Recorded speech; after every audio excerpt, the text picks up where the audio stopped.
and then again back to October 62, back and had to serve Cuban Missile Blockade in January 63. And so then it went back to the Mediterranean tour, right? You went back to the Mediterranean until November 64, or did you? It kept going to Westpac. It came over, SINCPAC, Westpac, still back, Atlantic Ocean, Pacific. It came over in 73. Oh, wow. So it did come over once. And then Desert Storm, believe it or not, so it was still around when I was in. So it may have come through. Yeah, it came through all the way. It wasn't decommissioned until 94, till I was out. Oh, okay. It was decommissioned in 20 August 1994. So I may have been on it when it came through for Desert Storm. Or let's see, I was over 86. It says Mediterranean Indian Ocean, regular overhaul. It came in 90. Mediterranean and Desert Shield 88. Man, that thing got around. But, that was pretty prestigious. But you were smart. You asked for an aircraft carrier. I don't know if I was smart or not. You knew what to ask for. You got some good, good action at least. Aircraft carriers like first class accommodation, I guess. But you were still enlisted. But by that time, you were second class for 4 years, or. Now, by the time I got off the carrier, I was second class. That's right. So and you're right. It was a comfortable ship. It was air conditioned and all that, Even back then, huh? yeah, and too, we had the fire in the Aegean Sea. I believe it was 63 over in the Mediterranean, and number 2 machinery room or engine room, there was a preheated fuel line ruptured, and an electric motor of some sort sparked it, and it caused a tremendous fire, and the oil fumes through the vent systems and whatnot injured a lot of people. I believe it killed 7 people, including the ship's chaplain was killed because of that. Oh, that's so sad. Sometimes you have sadness to deal with, and I remember one time in the Mediterranean we were pretty close to time to go back to Mayport, and one of the pilots came in a little bit low, and he missed the flight deck and come under it just a little bit and hit the fantail and disintegrated the plane, and of course killed him. There may have been 2 pilots in that. I remember we got called out, I guess it was at night, to go to the storerooms and bring shovels and rakes and things like that back there to clean up the thing. So it was kind of a sad situation there. That particular pilot or pilots, they were so close to going to get back home, I wonder if that was my uncle. That's how my uncle was killed when I was a little kid.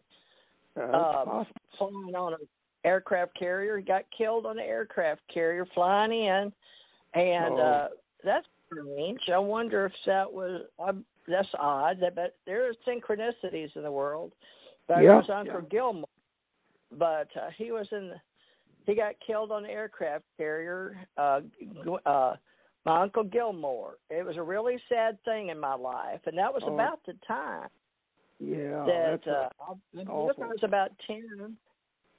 That might be right, because I was in, 7th grade, 63. Whoa, wouldn't that be weird if you were on the ship where my uncle was killed? Yeah. It would be weird. I had a niece, Jennifer Tanner, that also served in the Navy and aboard ship, but I don't know the years. She's my niece, of course, be a lot younger, so she probably would have been, I guess, in sometime in the late 70s or something when she was in the Navy. I'm not sure, but she was shipboard, and I had another niece by my brother that worked in the mailroom on a ship out there someplace, and I believe she may have been in the Pacific. I think maybe she was. So we've our family they didn't wait until later, right? Because I came through as a test woman. Some group of Sea Air Mariners, SAM program they called it, but trying to see if women could be around men, I guess, without getting pregnant or something. It was, when did they let women? We'll have to do a history check on that, folks. But I know they were telling me I was part of the women, but, I stayed true. I was already married anyway by the time I was in the Navy, Yeah. So I went over with the chief petty officer, E7, and anyway, I wound up later marrying a third GS. Anyway, they're dead now, so we won't talk about it. Anyway, so back to your story. This is very, very interesting, especially in history later if you and I are connected by just you being on the ship where my uncle was killed. You were there when it happened, right? You were there when it happened? Dang. Small world. Yeah. Because it can't be that many. The fire was actually very close to where I was. I was in the commissary office, and it was toward the stern of the ship. But the vent system apparently did not affect us in the commissary office. But it did suffocate some young officers in the staterooms on up about midship. And that might be why I know the name so good. That so I'll have to check it out from my Aunt Gwen Gilmore. She's still alive. Well, all right. So we got you back being a plowboy. We didn't go into a lot of detail on your family, but let's look at you got your whole family story. Let's go ahead at this time and mention your family story is on Moonshine or something. Yes, it's called moonshineon.com. Moonshineon.com. Now, if you'd like to, I've got all people up on the Saratoga and listening to all this Navy stuff now, but let's see if Richard, got any questions before we move on, or you want to talk some more about Georgia or the history? Because we haven't. Go ahead. That was a lot of exciting story there. I mean, that's 20 years in the Navy, my goodness, and to be aboard an aircraft carrier for 4 years, and you didn't really go that far away from home, but you still were, in the Cuba Missile Crisis and that blockade and all of that kind of thing, and then even on board ship when the fire broke out, which unfortunately killed a lot of service members. Yeah, so that's quite a transition from being a plowboy in the backwoods of Georgia to all of a sudden being, a service member on an aircraft carrier. It was quite a transition. I had a brother also, Richard, if I could interject.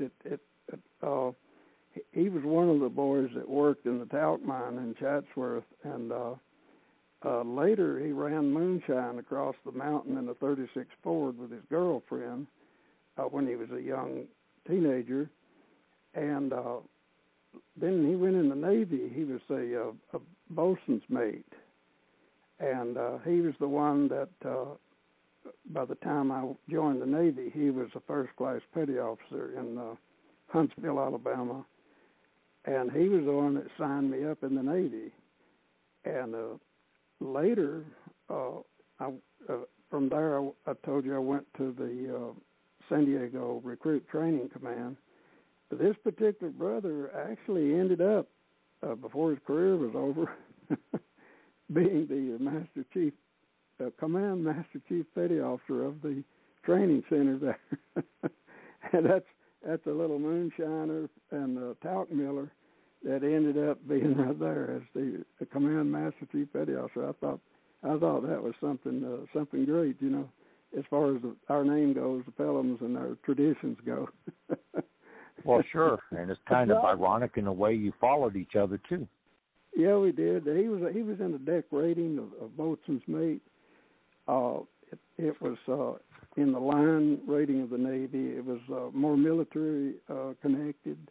He for instance, in some of his Vietnam work, he had landing parties a situation where he took some landing parties over, and they're in a supervisory type capacity, leadership capacity, gunnery, deck, and anything like that.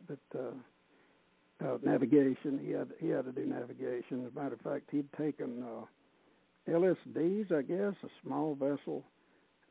He navigated one of those, I believe, from San Diego to Japan or something in his career.